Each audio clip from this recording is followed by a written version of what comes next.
What's up, comic book fans? And welcome to Comics Icons. Now, JJ, what they call me. And today, we got more Blood Hunt. This time with the Black Panther Blood Hunt tie-in issue number 1. And if you guys have missed any part of this Blood Hunt event, I'll put a card at the top of your screen to the playlist for you right now. And I'll put a link at the end of this video. But it was in the last issue of the main Blood Hunt series where we saw that T'Challa had been turned into a vampire by none other than former Avengers ally Blade. And he was sent back out into the world to retrieve a special prize for Blade. Although we don't yet know what that prize is, and we never saw the Black Panther again in that issue. So if you guys are ready to find out where it was that Blade sent his new servant and what it is that he's meant to retrieve, then you guys know what time it is. Let's get it. So when we pick this issue up, we find T'Challa running through the Djalia, also known as the Ancestral Plane. But he's not welcome there now that he's been possessed by the vampire spirit. He's told that he's defiled the dominion of Bast for bringing his demon spirit to this place, and that a debt must be paid. But T'Challa defends his being there because he's there seeking help. He wants a way to protect Wakanda, but his plea is met with aggression as one of the Panthers leaps onto T'Challa and holds him down under the water, telling him that he's only brought death, and Wakanda will never fall again. They are slaves to neither man nor God. But after a short while after being left unconscious by the Panthers, T'Challa wakes up inside of the Temple of Bast, alone with nothing but his curse as his companion. But he also wakes up with the heart-shaped herb floating alongside of him. And while it appears that T'Challa doesn't want the herb, it knocks it away. When one of the temple guards comes down to check on T'Challa after hearing somebody, prompting T'Challa to hide, the guard then takes a whiff out of the bowl that contained the herb and immediately calls for more guards to come and seize T'Challa for ingesting the herb. T'Challa, meanwhile, knows these catacombs like his own heart and easily makes it past all the guards. But due to this vampire curse, T'Challa thinks to himself that he also now knows the hearts of his pursuers as well. He could feel each of their heartbeats pounding as if they were a percussion enticing him to feed. But he's yet to taste human blood at this point, and he has no desire to either. But as he runs, the guards continue to give chase. The defiler must be caught, they yell. But then T'Challa gets the idea to remove his Black Panther helmet to reveal his face. "You would chase one royal born as if an animal? I am your king," he shouts at the guards. And then he tells them to stand down. The funny thing that happens is that's exactly what they do. They stand down and they drop all their weapons in unison. What madness is this, T'Challa thinks to himself. But it's not madness. One of the powers granted to him by Blade is the power of influence, as now all of the guards are under T'Challa's control now. And then he thinks to himself that this would be useful in defeating the Blood Coven. Now, when T'Challa had gotten attacked by those Panthers earlier, he was told that his demon boss would eventually seek him out.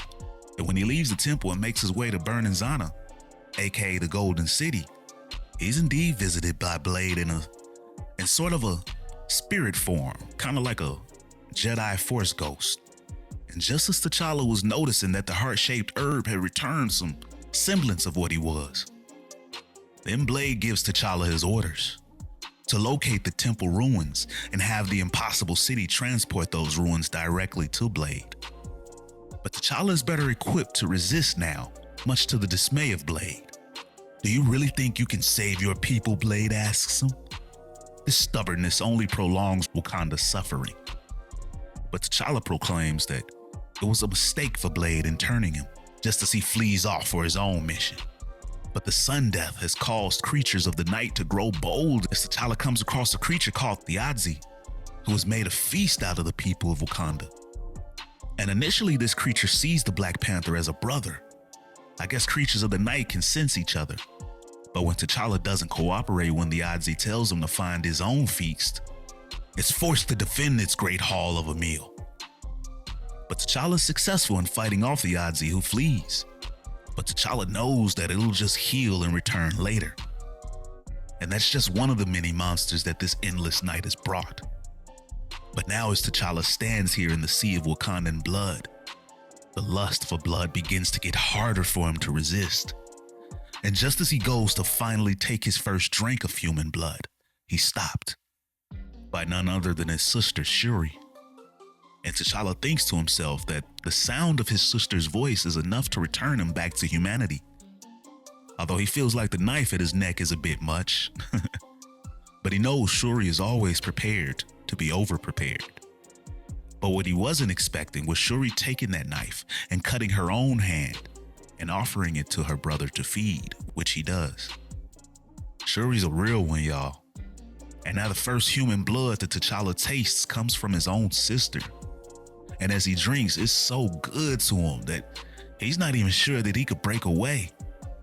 But when he sees the look of pity on Shuri's face and the tears running from her eyes, it's that shame that breaks the bond. But the shame passes quickly when the lady that the Adzi had been feeding on wakes up, now changed and hungry. Shuri makes quick work of the new creature.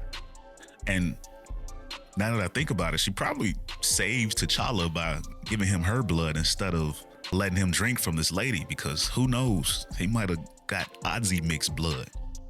It might have really messed T'Challa up like some bad drugs or something.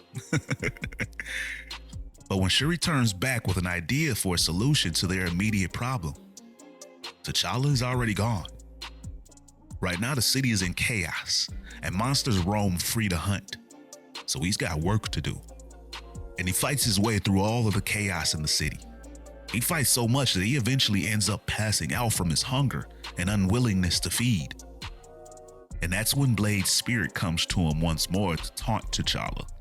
He tells T'Challa that he needs to feed, but T'Challa wants no parts of it, and he tries to physically fight back against the spirit, but of course, it's a spirit, so there's no touching him. Then Blade begins to demand that T'Challa get him his prize, that hidden temple. And if he doesn't, then Blade threatens to raise Wakanda himself, and then he leaves T'Challa to wallow in self-pity. But T'Challa is then overjoyed when Shuri projects a hologram contacting him. She's found a safe place under an artificial sun with some survivors. But their resources are limited there for the people to survive on, so she knows that she will eventually need to evacuate, which will be super dangerous the second that they leave this place. But she suggests that they go to Latveria since the Dark Force hasn't been able to penetrate Latveria's borders, which we actually saw at the beginning of Blood Hunt. T'Challa though refuses to let Shuri take his people to Doom for help. But Shuri doesn't care what he wants, or that he's king. In her mind, he's no longer even capable of ruling himself. And she's right, T'Challa thinks, as he abruptly ends their call after Shuri had just checked him. His body is no longer his own. The bloodlust is calling him, as is Blade's demand. And the longer that he stays in the city, he knows that it makes him more of a danger to it, because eventually he won't be able to hold out. And the only choice for him now is to return into exile in the wilderness. And as he goes deeper into the wilderness and away from all of the people, his bloodlust does start to subside, and he's no longer tempted to be a predator. But this also makes him more appealing as prey, as he's now stalked by an actual Black Panther, and he thinks to himself that once again, he's face to face with his namesake, and no matter how far he strays, he always ends up back where he began. And that, my friends, is the end of the issue. What's up, comic book fans? And welcome to Comics Icons. Now, JJ, what they call me. And today, we got more Blood Hunt. This time with Black Panther Blood Hunt issue number 2. So this issue kicks off eons ago in the Temple of the First Blasphemy, just as we see a woman with her hands bound running from none other than Varney. Shout out to everybody that gave me a crash course on them in the comments. You see, that's why this community is so dope. But as she runs from this giant creature, she screams out for help. And as she reaches the outside of the temple, She extends her arms out into the moonlight as she calls out for Khonshu. But the monster catches her and tells her that Khonshu has no claim here, because this land and this temple are his, and so is she, just before he rips into her. Her blood and this land's metal will serve as his gate, and his throne awaits him on the other side. He plans to become a god. But then we see that although he was not able to save her, Khonshu was able to witness the slaying of his follower, and he vows to avenge her. But Khonshu is then held back by Bast, because he has no claims on this unspoken for land, and the other gods will take great offense if he acts alone. So she insists that he call the others first, before he starts a war between the gods. And then we pick back up with now, just as T'Challa was being attacked by that Panther right at the end of issue 1 of this series. But the Panther then speaks and tells T'Challa that he has disappointed her.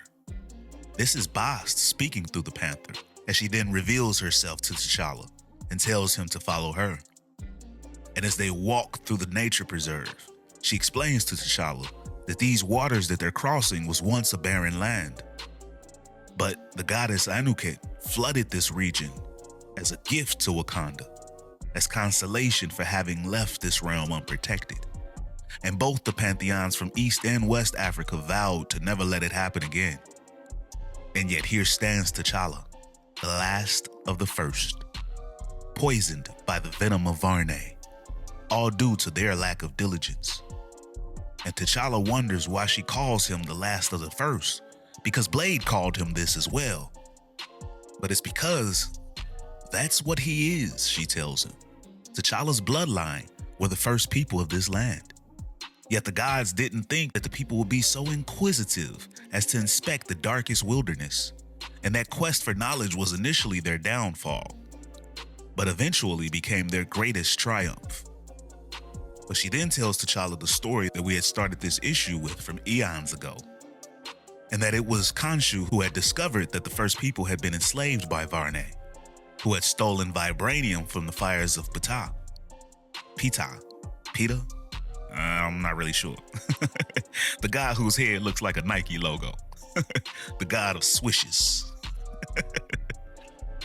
But Varney then used that metal for shackles to bind mankind and a gate to ascend to godhood. But one night, the shining metal caught a snare from the moonlight, which made Khonshu aware of what Varney was doing. And the gods could not let that desecration go unavenged. So all the Egyptian gods responsible for guarding the night got together to come up with a plan to stop Varney from his ascension. But Bast realizes that the mistake they made was focusing on defeating Varney instead of his full-on destruction, and his body was never recovered. Neither was his temple. And that carelessness left open the door for his possible return, and now he's taking advantage of that opportunity. But then as Bast and T'Challa reach their destination, Bast calls out for her sister Anuket to come up from the water. And when Anuket arises, Bast tells her that she wants to destroy Varney's temple before his children learn of its true power. Then Anuket reminds her sister that this was her suggestion eons ago, before it was sunk past her dominion. And now you expect me to do it? She asks. But Bast doesn't want her to do it. She wants her champion T'Challa to do it. So Anuket takes T'Challa and pulls him into the water in search of the temple. And then we pick up with Shuri and Burning Zana as she speaks with Dr. Doom and asks him for his help. But the problem is, Doom is aware of T'Challa's vampire turn. And as long as he's out there, the people of Wakanda are like a siren to him. And if Doom lets the Wakandans into Latveria, then so will come T'Challa and his vampire affliction. So until Shuri is willing to give up her brother, Doom rejects her request. And now with only 64% power left in the Wakandans' artificial sun that's keeping them safe, Princess Shuri begins to worry, but she vows to figure something out. And then we pick back up in the distant past as the gods travel to Varney's temple to stop him. And there they have their first encounter with vampires. And at the time, they don't really understand what they're dealing with, as one of the gods says that the demon has already sired offspring, But then Bast replies that these are humans, but dead and still able to roam the earth. But the fire god, Koku, decides to go ahead and leave these vampires to the rest of the gods as he travels through a lit flame that's inside the temple and comes out on the other side and goes on the attack of Varney. And as the two fight on, Bast starts freeing the shackled slaves. And once they're freed, she tells them to follow her Panthers west for 3 days and then return. And she then makes a promise to the people that those who till this land will never wear chains again. And both pantheons will see to it. And then we pick back up with T'Challa and Anukit deep underwater as he thinks to himself how strong she is and how easily she makes it for him to accept the will of a god that he doesn't even believe in, even if that blind faith leads to his death. But death is not what Anukit offers him. Instead, she dangles a new form of life before him, the blood of a river goddess, as she bites her lip and has him drink from her blood. And once he has a taste, he immediately understands the blood coven's ferocity. To feed from a god and to be one with immortality, even if only for a moment, creates a desire that he might end worlds to fulfill. Then she breaks free of him, and he knows that he's been changed. The craving for her blood has bound him to yet another supernatural being. And she has definitely made him stronger and more resilient. But what he really wants is his freedom from all of it. But he will earn his freedom, he thinks. Just as he's halted by Atlantean guards, and he thinks that maybe his battle may just be beginning. As the guards tell him that he's made a grave mistake intruding on Atlantean waters, and to leave now or this temple will be his doom. And that, ladies and gentlemen, is the end of the issue. What's up, comic book fans? And welcome to Comics Icons. Now, JJ, what they call me. And today, we got more Blood Hunt. This time with the third and final issue of Black Panther Blood Hunt. So this issue picks up right where the last one ended before the events of Blood Hunt issue number 3 take place with him bringing the temple into Central Park. And right now, he's face to face with the temple ruins and Atlantean guards that want his head for trespassing in their waters. But T'Challa wants no quarrel with Atlantis right now, and he tells them that he's not here as an act of aggression. But for them, him simply being here is enough for them to send it up from insult. And they don't really buy his claims that this temple was once ancient ruins of Wakanda. So T'Challa tells the guards to summon their king, Namor, but the guards refuse. Down here, T'Challa is no king. He is their equal, and the guards see no reason to seek Namor's counsel. But T'Challa quickly teaches these dudes that they are nowhere close to being his equal, as he unleashes a new power bestowed on him from the blood of Anukit, and takes out these Atlantean guards like they were nothing at all. And then we pick up with Bast, still in the Wakandan nature preserve, awaiting the return of her champion T'Challa, as Anukit returns alone. And the first question Bast asks is, has Varney's temple been destroyed? But Bast merely asked Anukit to guide T'Challa to the ruins. She didn't say anything about destroying them, so she knows nothing about that, which straight up pisses off Bast, who let the hood out for a second and snatched up Anukit by the ponytail. She wanted Anukit to stay with him during his quest to aid him and make sure that the demon's hold on him is severed. But none of that was ever agreed on by Anukit, although she did kind of make sure to sever that connection. And we'll see what comes from that later, because T'Challa is definitely craving some more of Anukit right now. And then we pick back up in the way back as the guy Koku finishes his battle with Varney, which we saw begin in the previous issue. But Varney vows to obliterate every Koku temple for destroying his gate and robbing him of his godhood ascension. But Koku taunts Varney. Godhood was never in the cards for a demon like Varney. He's a desecration, Koku tells him. A living rot. A heart that doesn't beat and lungs that draw no breath. Who is he to claim godhood when he's barely alive? Bars. And And then Koku decides to show Varney a true display of godly power as he begins to torch Varney's temple. In fact, Koku displays so much power that he begins to endanger the land all around them, causing all the other gods to try and convince him to stop. But when he doesn't, the god Ishu has to get involved. And he's seen enough as he strikes down Koku and Varney. And now his judgment is at hand after witnessing all that has happened. And after he finds these gods to be lacking, we pick back up with T'Challa approaching the temple ruins in Atlantis. And as he approaches, he's gripped by a primordial fear that he can't really explain.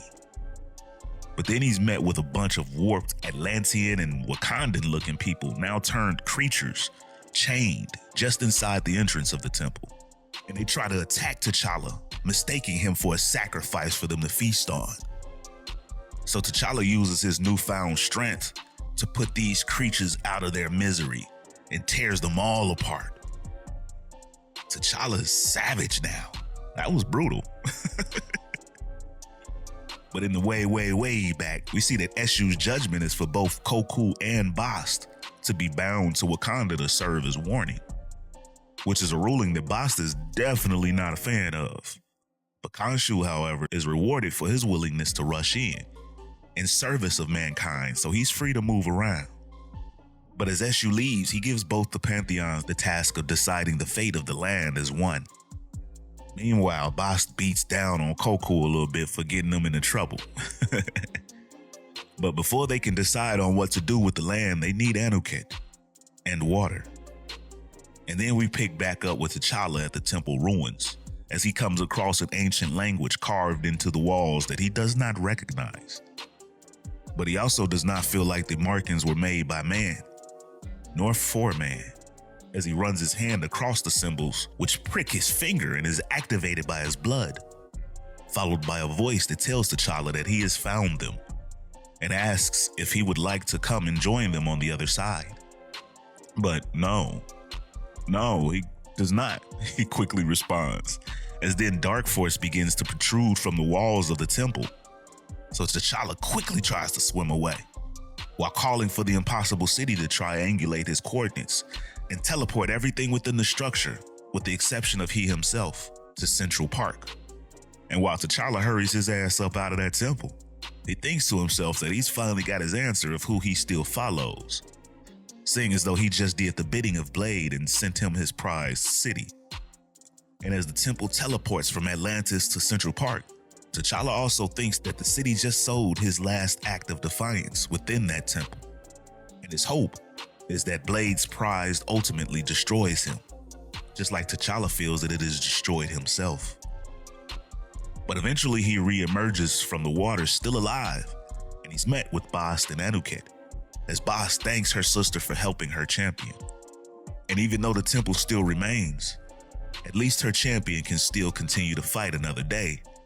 And as she welcomes him back with more heart-shaped herb, that, ladies and gentlemen, is the end of the issue. So what did you guys think about the issue? And what do you think that last act of defiance was from T'Challa that he hopes will take down Blade?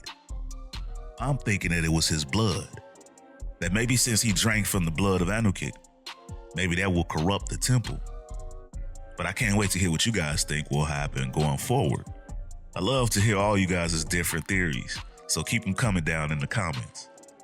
And as always, if you guys enjoyed this video and this channel, and you'd like to support the channel, then you could do so by stopping by the Comics Icon store and picking you up some of this merchandise, including the background music heard right here in this video available for download, or by joining the Iconic Fan Club channel membership, and there'll be a link in the description to join. But with your membership, your voice will be heard during our interactive live streams with yours truly, where we could talk about everything that's been going down in these issues, as well as ones that you'd like for me to go over in the future and all kinds of other comic book news. Plus, you guys will get loyalty badges, member shoutouts, and up to 20% off of Comics Icon's merchandise from the Comics Icon store. And we've got tiers to the memberships as well, beginning at just 99 cents. Or you guys can donate to the channel with a super thanks. And if you're not able to do any of those, then you can still be a tremendous help to the future of this channel. by dropping a like, share, and subscribing to Comics Icons for more icons in the comic book world. And don't forget to turn on those notifications so you don't miss out on a single drop. But ladies and gentlemen, it's about that time. I'm out.